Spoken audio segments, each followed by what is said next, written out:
Nothing Personal starts in 30 seconds.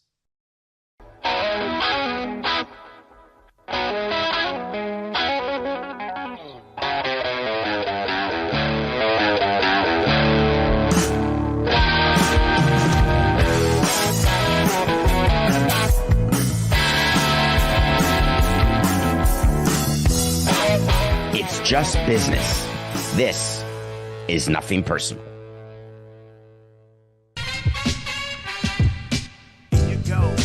Here you go.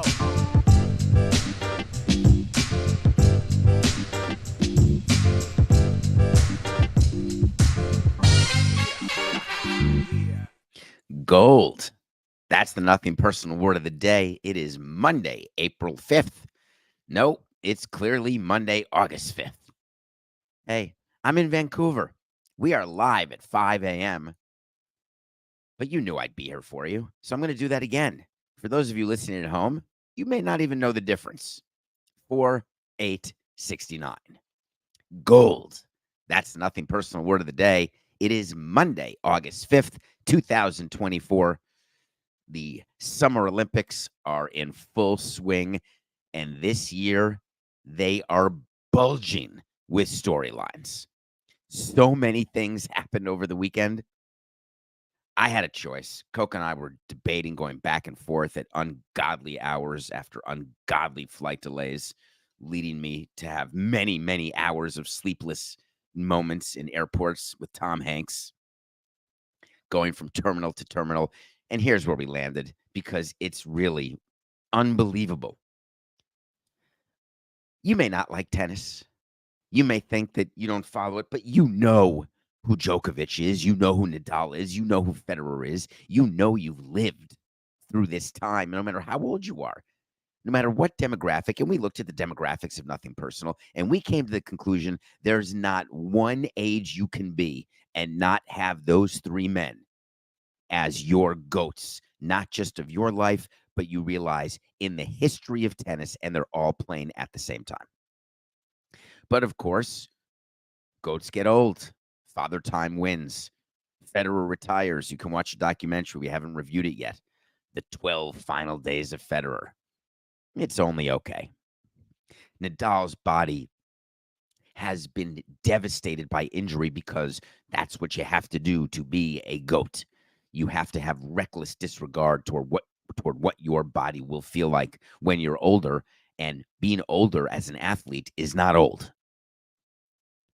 Then you've got Djokovic, whose entire career has been spent trying to make sure that you like him and that you believe he's one of the top three, which you do. Then he wants you to believe he's one of the top two. And then you realize, oh, God, there's another guy coming.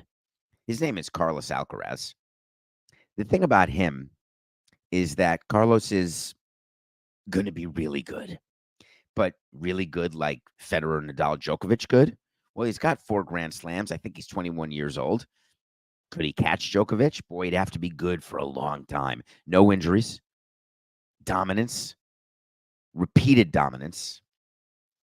And Alcaraz beat Djokovic in this year's Wimbledon, which we covered seems like only a few weeks ago, maybe a little bit over a month.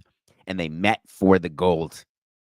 And Djokovic won 7-6, 7-6. And what's notable here is not that he beat him in straight sets, because anything can happen in any match. They're pretty evenly matched, I would say, although Djokovic is, 15 years older. But the reaction of Djokovic, who generally is the villain, who generally is the one who gets boos, and then the cheers are acknowledging what he's accomplished, but he keeps a very hard veneer. Boy, did he break down. When he joined a group that has only Andre Agassi, his wife Steffi Graf, Serena Williams, and the aforementioned Rafael Nadal, those are the only 4 people who had won every Grand Slam event plus an Olympic gold medal, and now Djokovic joins that group. I thought for him it would be the crowning achievement of his career, because it would be the finish. He may not win another Grand Slam event, but this would get him another feather in his cap. And then he had a quote at the end, which surprised me. He said, when I take everything in consideration, this probably is the biggest sporting success I've ever had in my career. Now, he said sporting success. Hi, my name is David. It's early. You got this. Okay, we're clear. He said sporting success. Say that 5 times. Because clearly it's not your biggest business success, as the purse in the Olympics is just a bit slightly lower than the purse in the 4 majors, if not the 25 minors that he plays in.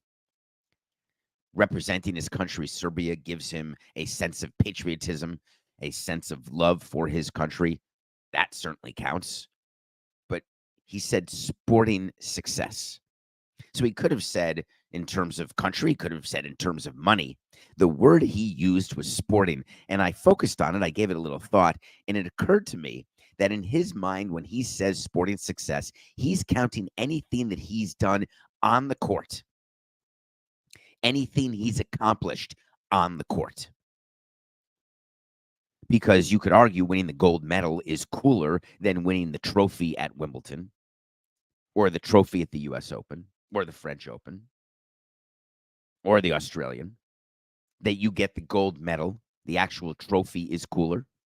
You could argue that finishing up, if he had won the Olympic gold medal before and he had won 3 of the 4 Grand Slams and only had Australia left to do, and he won Australia, would he have said this is the biggest sporting success, taking it all into account because he got the Golden Slam, or because he did it in this amazing order where trying for decades? He had been in the Olympics before, he'd never won.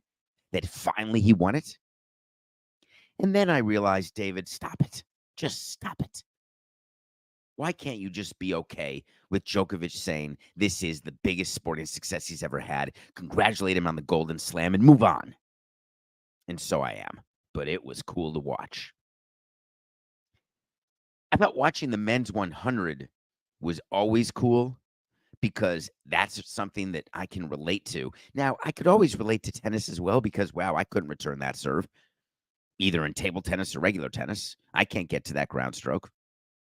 Running, every sport you look at and you say, well, I can play that sport, but I can't really win that sport. But the ones that I don't do that with, like with the shooting, the one where the horse dressage and jumping and racing, I'm never thinking, I could be a jockey other than size. But I can run 100 meters. I'm just not the fastest man in the world, nor would I ever be. Noah Lyles is the first U.S. man to win gold in 20 years. And did you see how he did it? It was insane. The rule in running is that you have to finish with your torso. That's when they touch. So you can see, if you're watching on Nothing Personal with David Samson YouTube channel, you can see that in lane 7, there's a gold medal winning torso extension. 0.005 seconds ahead of the Jamaican in aisle 4. Pretty cool. Not the coolest running thing to happen this weekend. When St. Lucia won the gold medal in the women's 100, they showed what was going on in St. Lucia. Purportedly, it was the whole island. It's a small island. You may know St. Lucia as a cruise stop. There are people who live in St. Lucia, St. Lucians. They're local. The thought that there is a woman on that island who wins the gold medal in the 100 as the fastest woman in the world. Julian Alfred is famous. She will be feted more when she goes home. I'm not talking like congratulations. I'm talking that in a population of 180,000, forget I don't have to buy a drink. She will be the biggest celebrity in the history of St. Lucia. I'm throwing it on the table. That's how significant it is. I didn't see them on the list, Coca. I wish someone had printed for me, and this is my fault. I didn't ask for it, so I could have it laminated, and I could look at it every time I wanted to. The list of what each country gives its athletes for winning the golds. We touched on it on a previous episode. Remember that in Kazakhstan, you get a 3-bedroom apartment. In Hong Kong, you get like 770 grand if you do it. Some people give cars, etc. I wonder what St. Lucia gives. I have to check the article, see if it's mentioned, because I think every country is.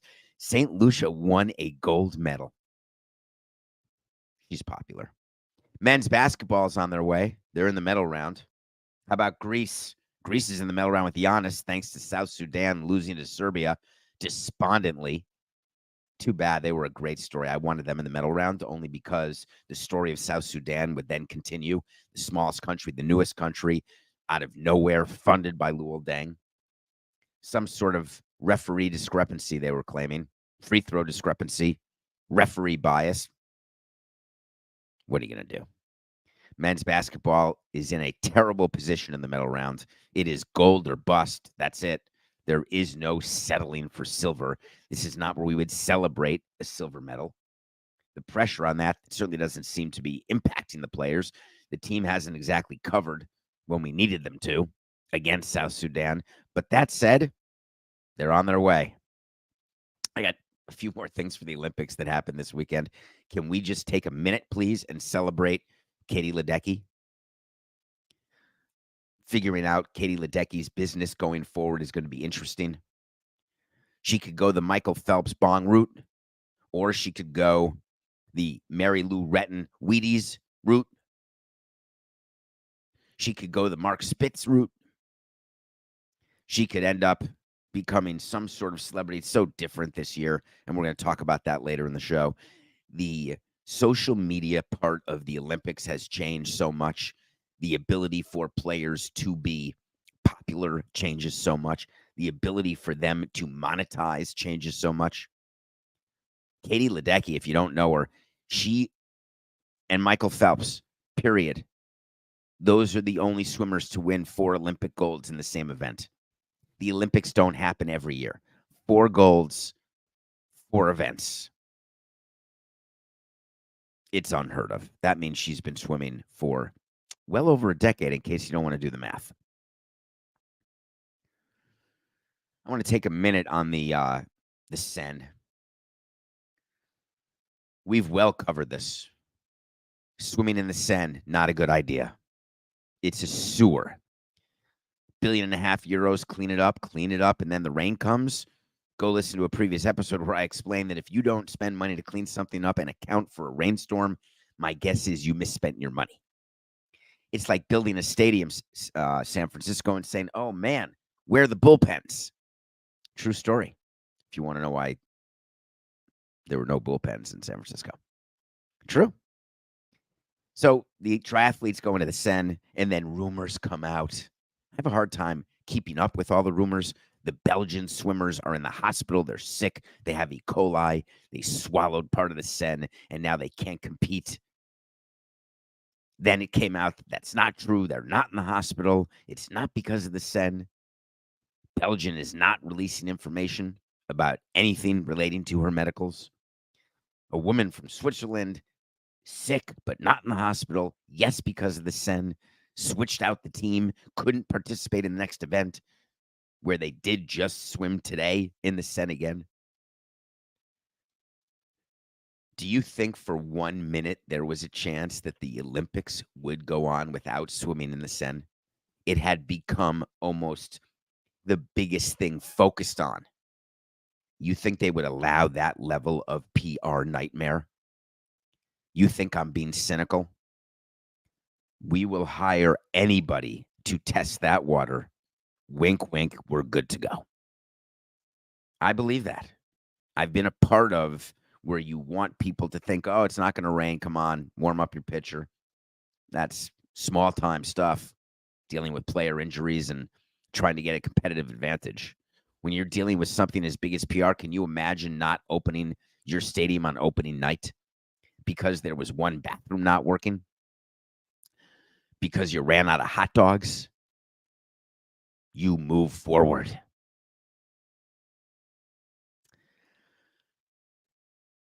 Play me a song, please, Coca. You know what I want? I want to talk to Samson. Even from Vancouver, we get it. So you want to talk to Samson. So you want to talk to Samson, get into my DMs at David P. Samson, or go on the website, davidsamsonpodcast.com. Get yourself some NPDS merch and ask a question. This was a good one. Hello, David. Thank you for answering so many questions during your delay. I'll explain that in a minute. You skipped mine. Sorry. Why is there such interest in the Olympics this year? And why are so many flights delayed? Glad I don't travel. Well, I appreciate that you asking. I don't even know where to begin. So I'm going to start with the first part and quickly explain that I was trying to get from New York to Vancouver, and flight was delayed. There were terrible storms. It's like South Florida is now New York City. It used to be South Florida had the afternoon thunderstorms that screwed up all the flights. You knew you were getting delays. Now New York, and if you can say it's climate change, you can say it's not climate change. I frankly don't care because I'm a consequentialist. What I know is that flying out of New York is now a nightmare, whether it's thunderstorms, whether there are not enough ground personnel, whether there aren't enough air traffic controllers, whatever the case is, the delays have been obscene. But don't worry. Thank you, United. We got a $20 voucher. That was huge. I can't even tell you what it was like to get the extra bottle of water. Put a tear in my eye. So sitting there during the delay, why not? Why not engage on X at David P. Samson? It's what your agent tells you to do, and I like it anyway. So I did answer a bunch of questions, but I didn't answer yours. So here you go. Why is there such an interest in the Olympics this year? Let's talk about it because you're going to read a lot about it. So I want you to sound like you've thought this through. And then I do actually want you to think it through. A couple of things that are acknowledged to be different. One, fantastic PR. NBC, all the way up to the president of Comcast, has been forwarding the narrative that the numbers are good, and we love numbers in this country. We are obsessed. What were the ratings? Is anybody watching? What was the top rated show on Tuesday night in the 18 to 54 demographic? It's something that is a huge focus. And what you've heard is Olympic ratings are through the roof. We're back, baby. People are watching like never before. Well, let me explain. Here's what NBC is doing in order to manipulate numbers, and I love it. Believe me, my name is David Samson, and I love manipulating numbers to the benefit of myself. Now, it doesn't help when you're selling a team. It doesn't help in any way on your tax returns. It doesn't help with equity distributions because it's a fugazi. It's not real, but it sounds good, doesn't it? You think primetime coverage is up? Let me tell you what's primetime coverage. It's not what you think of. It's primetime coverage in New York. It's primetime coverage in LA. But wait a minute. It's primetime coverage in Paris. It's a lot of primetime coverages. Didn't used to count that way. Secondly, all those people talking about the peacock, counting. You're in the gold zone. You're in the silver zone. You're in the medal round. You're watching the replay of the thing where they put on the glasses and look like a killer. So the PR is that we're all watching more because then you see ratings are up and then you get the FOMO. Wait a minute. Is there something going on that I'm missing? Is there do I need to have heard of the women's rugby team? Well, there's about 2 million people on Instagram and TikTok who knew about the women's rugby team. 2 million followers for someone on the women's rugby team. And then the women's rugby team has this amazing thing happen to it where they score a walk-off touchdown. There is a huge number of stars this year at the Olympics who are using social media. It's called a try. It reminds me of George Michael, One More Try. I didn't know that. Thank you. You just taught me something. Such interesting Olympics because think about the star power. And think about the way that you get to access that star power. Simone Biles, gymnast. Katie Ledecky, swimmer. LeBron James, Steph Curry, basketball players. And then stars get created. The gymnast with the Harry Potter glasses with no association to J.K. Rowling, thank God. The interest in the boxing that's gone on so we can have the gender discussion, which you don't need to have. the interest in the pole vaulter who had his medal dreams wiped away by having a wrong-fitting costume. I really wanted to spend a few more minutes on the pole vaulter, but I'll leave it at that. If you haven't seen the video, just type pole vaulter bulge. You'll know. You'll see. The only quick thing that I would remind you is that I'm happy for the guy, but I blame him terribly. You practice wearing your outfits. When you know that you've got an outfit and you're trying to clear something, you want to make sure it's like having your pants pocket out and flailing and then getting tagged on it in the World Series. You got to pay attention to your equipment, man. All kinds of your equipment. Stories, they get raised. Social media does something to us, and it enables us to have an interest. That's one of the greatest things about this, is that we learn about athletes who we didn't know about, and we watch them either achieve or fail, but either way, we want to watch things that we would not otherwise watch any other time during the course of a year. Your question about flights being delayed, I've got answers because I spoke to somebody in the industry, high up in the industry. We have a real staffing problem with air traffic controllers. We have a real staffing problem with workers on the tarmac. We have real staffing issues with airline employees, pilots, etc. And instead of taking more planes off the manifest and having fewer flights going, we're all traveling like it's post-COVID, yet there just is not the infrastructure to support it. Add bad weather onto that, and you get screwed way more often than you get satisfied.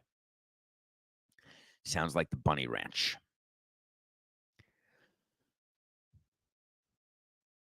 Congratulations, Blake Snell. Here comes a mea culpa, Copa. Here comes a mea culpa, Coca. I just said Copa. What do you want? It's 5:20 in the morning. Give me a break. I've been calling Blake Snell since the Tampa Bay Rays were in the World Series. I'm going to guess that was 2020 when they lost to the Dodgers in the bubble in Texas. Wasn't the bubble, really. I believe that was the World Series when Kevin, I'm out of cash, took out Snell, and the reliever who was put in immediately gave it up, and the Rays went on to lose. That could have even been a Game 7, or it was a deciding Game 6. Je ne me souviens pas. I do not remember. But I've been referring to Blake Snell as a 5 and dive for a while. Then when he couldn't sign a deal that Boris had promised him, it's not that I celebrate. I just said, who would pay for this? Then Blake Snell started slowly for the Giants. The team started slowly. He was hurt, didn't get his spring training, complained about spring training, which gave us great content to make fun of Scott Boras, who claims that his players are ready. Please sign them. They've gone through spring training. They are ready to hit the ground running. Well, it turns out Blake Snell wasn't, and it turns out that Boras was just full of it yet again. If I'm going to have credibility with the audience that we've built since 2019, and you know I am very into when I'm wrong, Blake Snell, he threw a no-hitter. That means he pitched through the ninth. He's not a fiver. He can do it.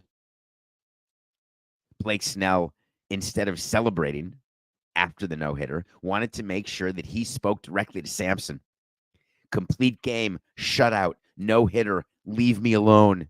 He doesn't go in the ninth. He doesn't go in the eighth. Just did it. Leave me alone.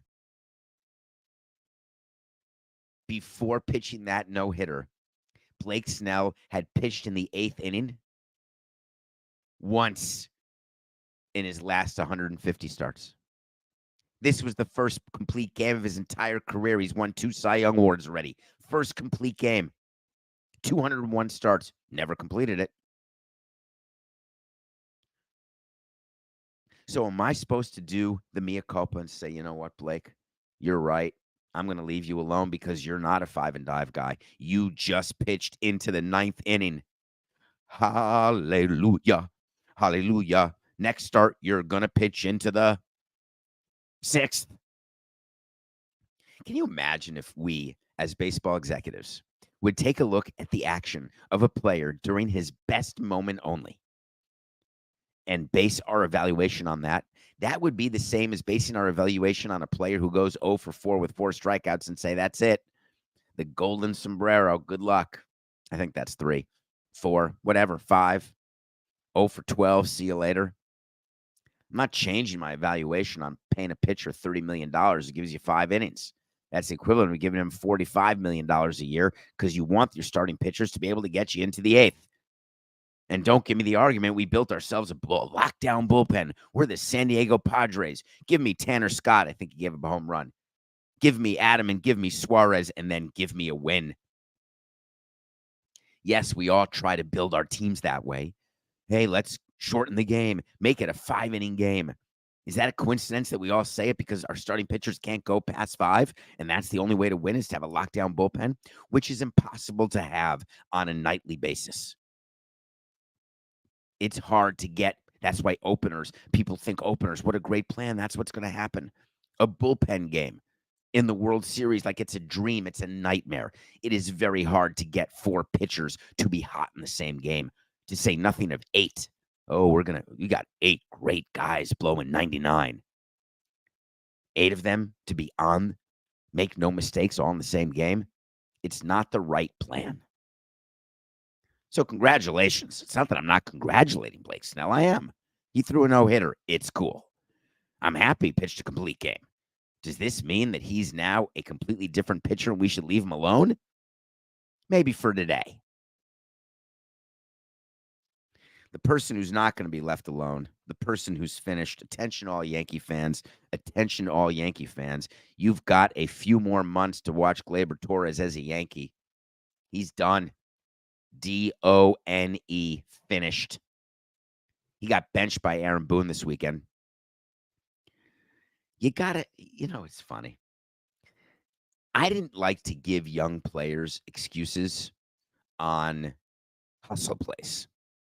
I would give young players excuses on, the game sped up, tried to do too much, threw to the wrong base, missed the cutoff man, adrenaline, swung at pitches out of the zone, didn't recognize spin, ball went through my legs. I'm in. Always understood young players, the big leagues, it's so different than AAA and AA. It's as big a difference as minor league baseball is to where you were playing in high school. It's just that different. Gleyber Torres has been on the Yankees for 7 years. 7 years. Gleyber Torres has been around Aaron Judge. Giancarlo Stanton. I just called him Mike. Weird. Giancarlo Stanton. The Yankees and Aaron Boone had no choice. We talk about this with managers before season, before series. We're aware of the situation. Hey, these are the players that we're looking at. You've got the discretion when something happens during the course of a game and you want to set an example of that player. But here's the players that if something happens, there's no discussion. We used to say that about Hanley, who we loved. If Hanley doesn't hustle, he gets pulled. Gleyber Torres didn't hustle, got pulled, and then he had the audacity to come up with this quote. I think he did the right thing, especially in that moment. I feel really sorry for what I did, especially for the fans and also my teammates. I'm a human being, and I made an error. From what I did tonight, I'm going to learn a lot. What would you think he's talking about when he says that? I think it would be a base running mistake. I think it would be forgetting what the outs were. I did not think it would be a hustle play. Did you? What do you learn from being benched because you don't hustle? Either you hustle or you don't. Baseball has a very weird situation going on and there's a bunch of players. Machado's done it a bunch of times. There's a bunch of players who do this. Fly ball, you expect it to be caught. My closest friend in the game, Jeff Conine, did it. In the playoffs, simple fly ball. Didn't run it out, ended up on first instead of second. To this day, he calls it the worst moment of his career.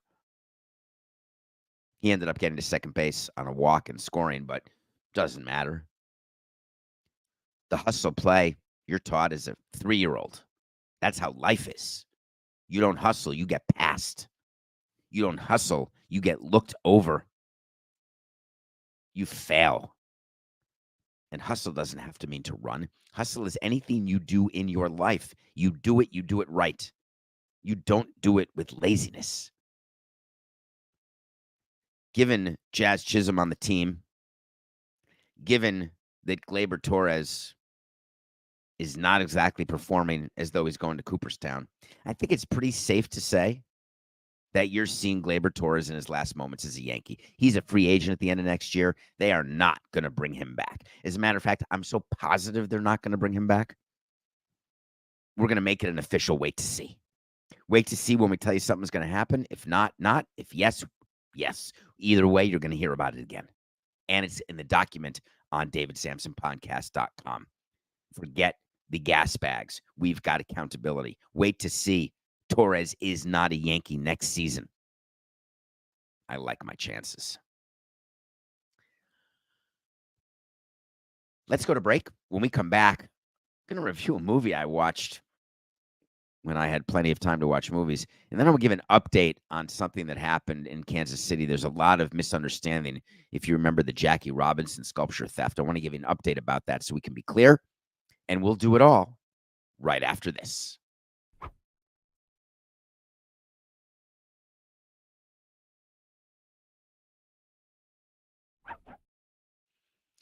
Welcome back to Nothing Personal. Thank you for joining me at this early hour, which to you is still 8 a.m. Eastern.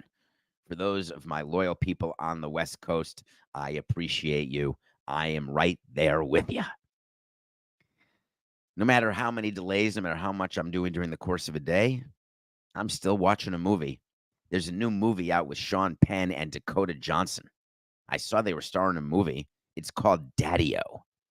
So, of course, I was thinking, is Sean Penn really that age where he is Dakota Johnson's dad? And I know Dakota Johnson's dad is the guy from Miami Vice. And I know that her mom is the girl from Something Wild and Working Girl. So I thought, is this some sort of 50 Shades of age difference? I'll watch it. Because you never know.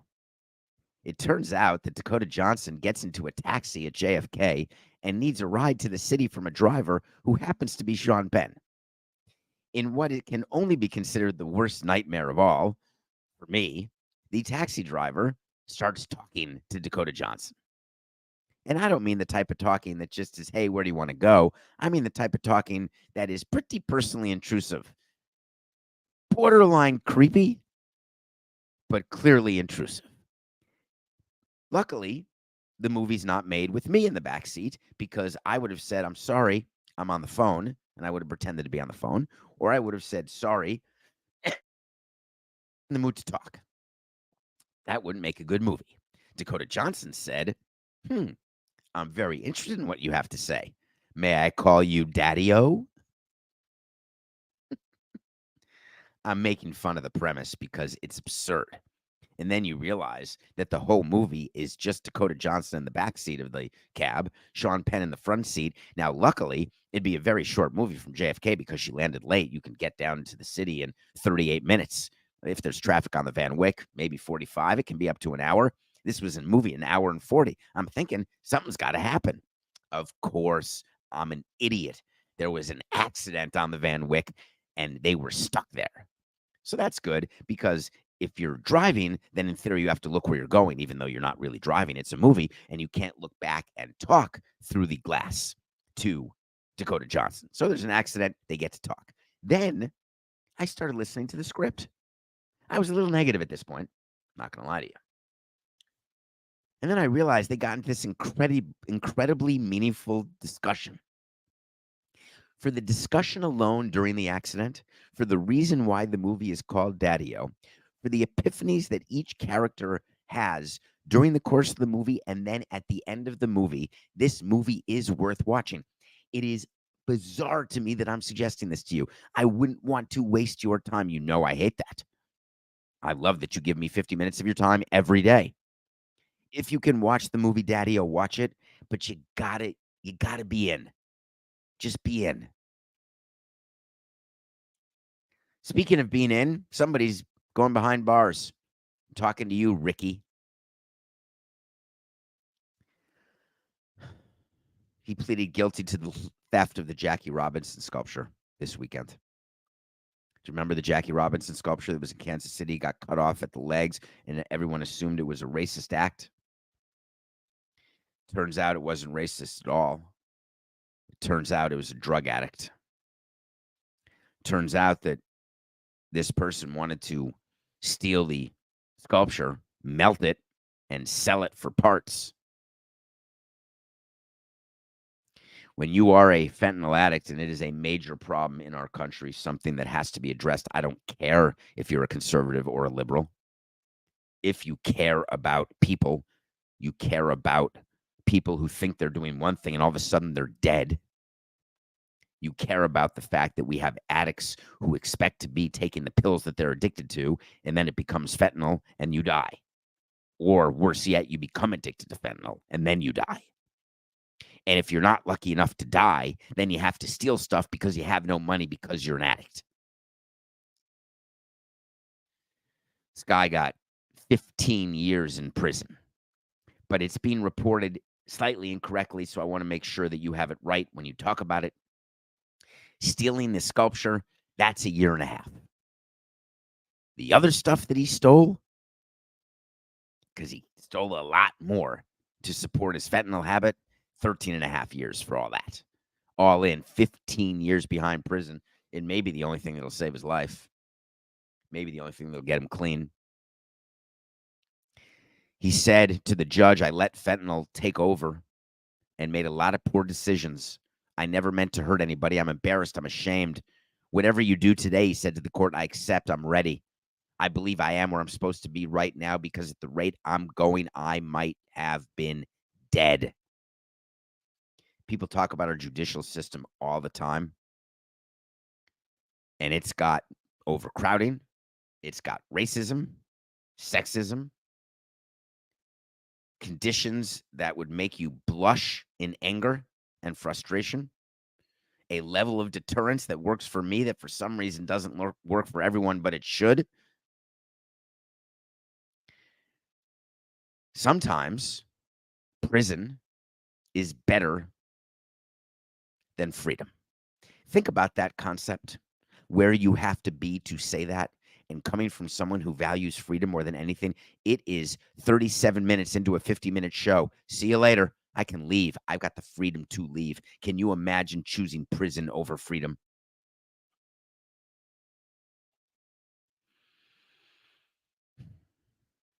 Justice is done. Whatever your definition. Nothing. Personal pick of the day. A couple bad things happened. A couple of very bad things happened this weekend. We went 1-2. We are now 101 and 110. We're 9 games under. On Friday, you took the Diamondbacks to beat the Pirates, and they did. No problem. Then Saturday, I really thought that I had it. We had Garrett Crochet going for the White Sox. I heard that he's the greatest pitcher in the world. A lefty power pitcher, dialing it up there in the upper 90s. This guy's a born winner. This guy didn't get traded, not because he didn't want to pitch in October, not because he didn't want to get in the bullpen, because the White Sox couldn't extract the value that is deserving of someone who's the best pitcher ever. I've got a slightly different definition of who I consider to be the best pitcher, but one of the criteria is you stop losing streaks. Another one, you continue winning streaks. That matters. We look at that. We care about it. Garrett Crochet, how'd you do? Oh, pretty ineffective, pretty short. That's true. Watching your innings. What exactly are the White Sox doing starting him every 5 days if they're so worried about his innings? Are you playing for the pride? Are you trying to get him some bulk starts for arbitration? Tell me the plan. I just need to know. When you've lost 20 games in a row, you're 60 games under 500. You're likely the worst team in the history of Major League Baseball, ever. You've got your own ex-manager making fun of your current manager on a Chicago show, maybe even the post-game and pre-game of your own broadcast. Love you, Ozzy. Damn bullfighting. Tell me, why is Garrett Crochet starting? Just tell me. Maybe the people who run the Nationals are the same as the people who run the White Sox, because the Nationals are still starting Patrick Corbin. So I guess we just start people with reckless indifference toward a plan. Well, I thought Crochet would do a little, and the White Sox would say, hey, you got a couple more starts. Let's show these guys what they could have had. Go give me 7 innings and win us a game so we're not known as the worst of the worst of the worst. Didn't work that way. The Twins beat the White Sox. The Twins beat the White Sox every day this weekend because the White Sox have now lost 20 in a row. Do you know that this is the Major League Baseball's longest losing streak in 36 years? This is one short of the American League record that the Orioles have of 21. It's only 3 short of the Major League Baseball record of 23. I think you have to go back to the 1800s. There was a team who lost 26 in a row. I'm not sure the White Sox are going to win a game. I'll tell you what I do know. There will not be a nothing personal pick of the day where I pick the White Sox again. Mark my words, this season, we're done with you, Chicago. I'm not done with the Aths, though. We had the Aths on Saturday. When you acquire a pitcher at the deadline, and all of them have started now from Michael Lorenzen to Blackburn to Flaherty. Blackburn started for the Mets, didn't he, Coca? I believe he started this weekend. Flaherty made his Dodgers debut. I remember acquiring pitchers at the deadline. They get their glove. They get their locker. We talk to them about their routine. What do you do? What do you like? The pitching coach meets with them. You get all squared away. You guys speak to the trainer. What's your pregame routine? How many shots do you like getting and where? Where do you like to be rubbed? Tell us. We'll do it. You really figure out what a pitcher wants, what a pitcher needs. You don't really get that during trade discussions. I mean, you get the shots taken because that's in their medical file, in theory. But the other stuff you figure out. It can take a minute. Well, Jack Flaherty went to the Dodgers and pitched 6 shutties against the A's, had a great outing on Saturday. I thought that there'd be a hiccup because he was known as the best pitcher who moved in the deadline. But for me, he was good. He's a good pitcher, but by no means is he an ace. He's a upper middle of the rotation pitcher, a 2-3. That's it. But he didn't pitch like it on Saturday. So that means that we won the Diamondbacks and lost the White Sox and lost the A's. 101 and 110. We got 2 games we're focusing on today. We have to have music for this. Well, it's got to be too late, Coca, because I think I have a wait to see that Patrick Corbin will not start a game in September. But today is Monday, and it's Corbin Day. Corbin's going against the Giants, and guess what? We're taking the Giants. We're going to do 2 picks. We got the Dodgers 135 over the Phillies, and we're taking the Dodgers. I want to take a minute to talk about the Phillies. A lot of discussion. John Middleton getting nervous. The Phillies are slumping since the break. A terrible record. What does it mean? We got to get our act together. We're making the next step this year, which is to get to the World Series and win it. I want to remind everybody to go back and look at the streaks of the 2003 Florida Marlins. And while we made it to the playoffs as a wild card, we actually had the best record in baseball after May 31st. Or May 21st, there was a very early day in the season after which we were the number 1 seed. So us winning the World Series, we were not betting favorites in any round. It is strange to me because we were the best team. During the course of being the best team since May, if you go look at our game by game, I think, Coca, it was sometime in August where we lost 8 out of 9 games. Or 9 out of 10, just had an unbelievably hard stretch. And then we followed it by winning 8 of the next 10. So we made all of our losses back. The point is, in a baseball season, whether you win 100 games, 98 games, 105 games, 94 games, in our case, in 03, 91 games, there are streaks constantly. That's why in the box score, there's a section under last 10 because it's not as important to necessarily look at your streak. It's important, hey, where are we generally in the last 10 games? And the majority of teams are 4-6, 5-5, 6-4. If you're hot, you're 7-3. Really hot, you're 8-2. Don't even talk about 9-1 or 10-0. And when you stink, you're 1-9 and 0-10. The Phillies are having a moment. It means nothing for October. Don't worry. But for tonight, we're taking the Dodgers. I want to end the show with a business thing that's happening that is beginning to come more clearly into focus. Revisiting a topic that we discussed where colleges are looking at bringing in private equity partners, college programs, athletic directors are looking at budgets and trying to figure out how to make things work. University presidents are figuring out what to do with all the conference realignment, what to do with the uncertainty and revenue streams that used to be certain, like football, trying to understand what these settlements are, what's going on in Congress, what's going on with lawsuits. And let me save you the trouble and funnel everything into one place. There isn't a college university president out there right now in the wild who isn't thinking to him or herself or themselves, what do I do to raise money? You can raise money from alums. You can raise money from partners, sponsorship partners. You can raise money in the capital markets. You can raise money in the private equity sector. It's all raising money. They don't worry when the markets are up or when the markets are down and the impact that has in their endowment. That's a part of life. Like right now, the markets are struggling. You do not change your investment portfolio. You do not change your outlook. If you're smart and the market's going down and you've got a long-term horizon, you keep. Don't panic sell. But the reality of these universities having to have these plans to bring money in is solely related to the money going out in ways it never went out before. Yes, I'm talking about NIL. Yes, I'm talking about the settlements that will require NIL spending and spending money on players. God forbid they become employees. I say God forbid because that's an even extra expense. Are they employees who have benefits? Or are they no strings attached? And what happens when you're a middling program? University's basketball coach came out this weekend and said, I know what I'm doing. I'm not going to sit idly by. I'm going to go out and sell my basketball program at a valuation of $300 million.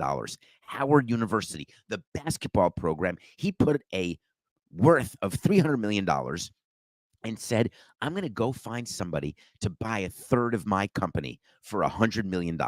That's how I get the $300 million valuation. And he's doing it because he feels he can't compete. He devises this three-way revenue split with investors, with the school, with his program. He's devising all this and running this as a business. He's doing it because, quote, he said, I don't want to have a two-tiered system where we can't compete for the NCAA tournament or the national championship. And from what I'm hearing now, he said, that is a real possibility, that there's going to be an NCAA tournament that isn't going to include everyone else, just the Power Four universities in the Big East. He's talking about the Super League. He wants to be a part of it. Either you're growing or you're shrinking. The way to grow is to infuse your company with capital, and then the way to succeed is to use that capital wisely. You bring in $100 million and you spend it on knickknacks and candy, my guess is you're not going to have a better program. You use it and you scout players and you win and you become a national force, which helps lead to better recruiting, more recruiting because you've got money and success. All of a sudden, you're playing with the big boys. You've switched tables. You think that Howard University is the only university that's trying this system? Of course not. Everybody is trying to raise money. Everyone's trying to raise incremental by assigning values to something that before had no value. How did you know what a team was worth? Well, what would someone pay for it? Teams weren't for sale in college. Teams for sale, which means we can now identify the worth of every asset. It's brilliant for appraisers. Hey, Duke, look over here. They got a valuation of $300 million at Howard. What do you think our basketball program is worth? That's right, $10 million. You want to own a third? We'll take $3.5 million. What do you say? You in or you out? Of course, I mean $10 billion. We are now in a system where every one of your sports in college are looking right into the camera and simply saying, I'm sorry, but it's just business. This is nothing personal.